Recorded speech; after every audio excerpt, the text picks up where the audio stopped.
You ever have a grown man threaten to bulldoze your dock and your dignity in the same breath? Yeah, that happened. 3 days into moving into my aunt's old house, my supposed slice of lakeside paradise, I'm staring down the president of the Riverside Estates, HOA, Gavin Lockwood, his face so red it looked ready to burst, barking that I had 72 hours to remove my dock or face consequences. 4 board members blocking my front door like they were bouncers at some exclusive club I never wanted to join. My lake shining behind them, calm as you please, while Lockwood's waving paperwork in my face like it's the Constitution. You know what I mean. Nothing makes you feel at home quite like a hostile welcome committee. Now let me back up a second. 3 days earlier, all my worldly goods jammed in a rental truck. I roll up to this ranch house, white siding porch wrapped all the way around Lakeview, so pretty it hurts. My daughter Iris, 9 years old, all elbows and big questions, presses her nose to the window, eyes wide.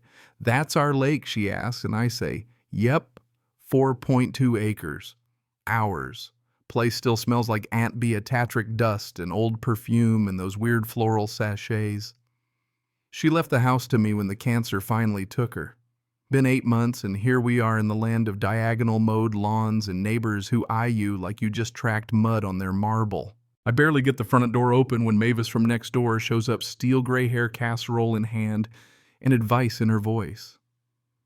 "The HOA's been waiting for this house to change hands," she whispers. "They pushed Beatrice for years, but she never budged. Watch yourself. They hate it when someone knows their rights." Okay then. Welcome home, huh? Iris claims the bedroom with the lake view. I take the master, which still has Aunt Beatrice's old dresses in the closet, and a trap door to a basement I keep promising myself I'll check out. Day 2. I'm down at the Waterfingers, brushing weathered dock railings older than me, letting it hit that this view actually belongs to us. That's when I noticed the other docks, 6 identical ones, way over on the far western shore, all with Riverside Estates HOA signs. Only problem: those docks are planted right on my land. Property lines as clear as the water. File that under future headaches. Day 3. Lockwood rolls an HOA posse in tow. The man's got silver hair, slick back khakis, crisp enough to cut glass. Introduces himself, then hits me with a stack of papers. CCNRs, compliance violations, the works. "Your dock is on HOA common property," he says, "violating community covenants. Your aunt was warned. We're hoping you'll be more reasonable." "Sure, buddy." I tell him the dock's on my property. He grins like he's heard it all before, says, "Our CCNRs control all lake access, supersede individual property rights." Another woman pipes up, plastic smile, sharp voice, says it's about safety and maintaining property values. I ask how much. Lockwood doesn't miss a beat. $8,500 retroactive since 1979, plus $450 a month going forward. He's dead serious. I can hear Iris behind me watching. I force a smile, say I'll look at the papers, but my deed says I own that lake. Lockwood just nods. He's used to people folding. I'm not most people. That night I dig into the paperwork, CCNRs on one side, Aunt Beatrice's deed on the other, state law on my laptop. Turns out her deed is crystal. She bought the place in '78, lake rights included. The CCNRs drafted in '85, 7 years later. State law's clear, can't slap new restrictions on old deeds without consent. I check every page, every signature line. My aunt never signed squat. That's when Lockwood emails an invoice, $800 to $500 lakefront fee, $450 monthly dock charge payment due in 10 days. No minutes, no audit, no proof, just comply or else. I shoot back a professional reply, CC myself for the paper trail, and start thinking maybe it's time to lawyer up. Sterling Brooks, real estate attorney, sharp as a tack, answers on the second ring. If your deed predates the CCNRs and you've got lake rights, the HOA's got nothing. He tells me, unless your aunt signed something giving up those rights, they're just blowing smoke. He tells me to check for old HOA letters. Look for anything that shows she fought back. My aunt kept everything. There's a basement I haven't even looked at yet. Start there, Sterling says. Document everything. These people play hardball when money's on the line. That's when things start getting weird. Lockwood CC'd a developer, Holden Ashford Halverson Development, on an email about my property. Same Halverson that sold the land to Beatrick in the first place. Their website's got plans for a new marina and resort right on my lake. You see where this is going? Somebody's got plans bigger than 6 old docks.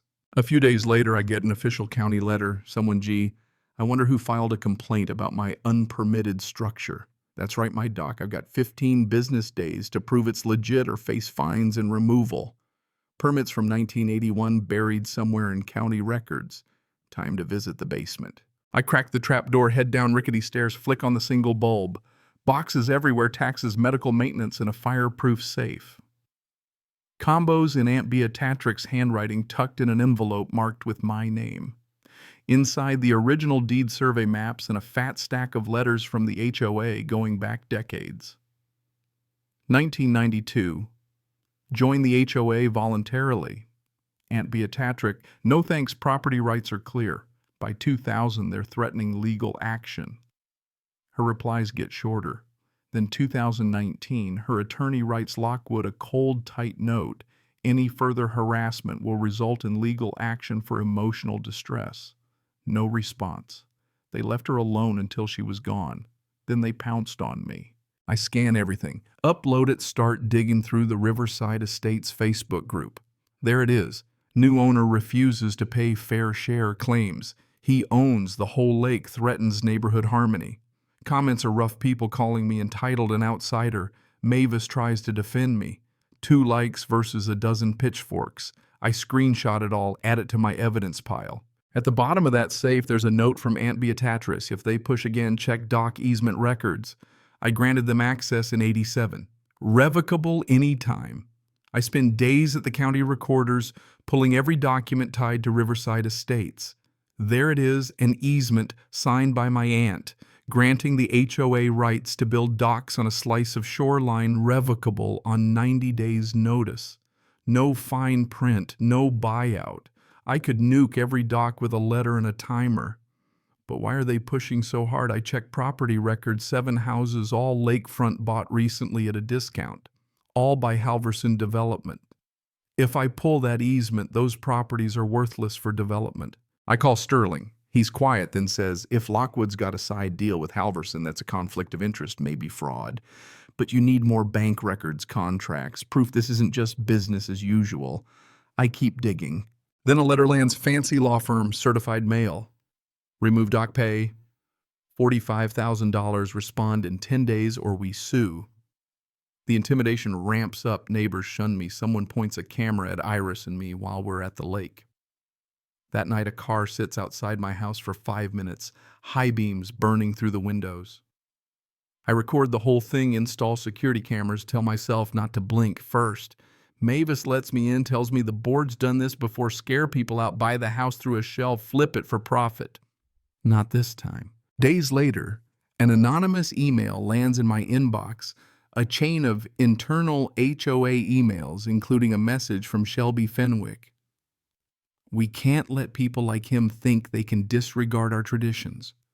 This neighborhood has standards, not newcomers, not property rights, people like him. That stings in a way lawsuits don't. Iris comes home crying. Kids at school say her dad's stealing from the neighborhood. That's the moment you feel what's really at stake. Then Mavis shows up with a USB drive. I was treasurer. Gavin started funneling expenses through with no receipts. Shut me down when I questioned it. I kept copies. I'm tired of being bullied. On it, financial statements, emails, $120,000 in consulting fees in 2016 alone. No invoices, no work. And the smoking gun emails between Lockwood and Holden Ashford, agreeing on a 15% commission if Lockwood could get control of the lake. There's even a memo, pause pressure on Beatrick, wait for a less informed inheritor. They waited for her to die. Sterling says, we're going on offense. Motion to dismiss, countersue for harassment and fraud, formal complaint to the state, blow it up in the media and town hall meeting to show everyone what the board's done. Quinn, an investigative reporter, takes the story. Former board members step up, Donovan and Sloan both booted for questioning money. By the time the town hall comes, the story's blown up, regional coverage online, petitions, civil rights groups. Lockwood tries to stonewall, calls it a witch hunt, claims, I want special treatment. But when I read his own emails out loud, quote, his plan to wait for my aunt's death, there's silence. Then an older neighbor stands up. I move for a vote of no confidence. The whole room raises hands except Lockwood and his cronies. He storms out. Someone starts clapping. It builds and builds, and for the first time since this started, I feel the neighborhood behind me. 2 weeks later, Lockwood resigns. The board's wiped out. Mavis becomes interim president. State audit finds $87,000 in missing funds. Lockwood gets a hefty fine and a 5-year ban from HOA boards. Halverson Development kills their marina plans. The lawsuit against me gets dropped. The new board apologizes, confirms my lake rights promises transparency.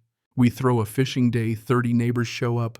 People who once called me an outsider shake my hand. Some apologize. Mavis watches kids on the dock and says, a good HOA protects everyone, not just the powerful. The new board commits to annual audits, open meetings, real transparency. January. Iris and I plant an oak by the lake, the spot where Aunt Beatrice used to sit. We put a little marker, Beatrice Callahan Memorial Garden. The HOA reforms ripple out other boards across the county. Get audited presidents, resign, state laws start to change. I even get invited to speak at city council about homeowner rights. Iris and I row out on the lake, her hand trailing in the water. This is ours, she says. Yeah, kid, it is. So, what would you have done if you'd been in my shoes? Have you ever faced a bully with more power than sense? Drop your thoughts in the comments. And hey, if you think community should mean something more than fear and backroom deals, share this story. Maybe, just maybe, we'll build neighborhoods where people look out for each other, not just for themselves.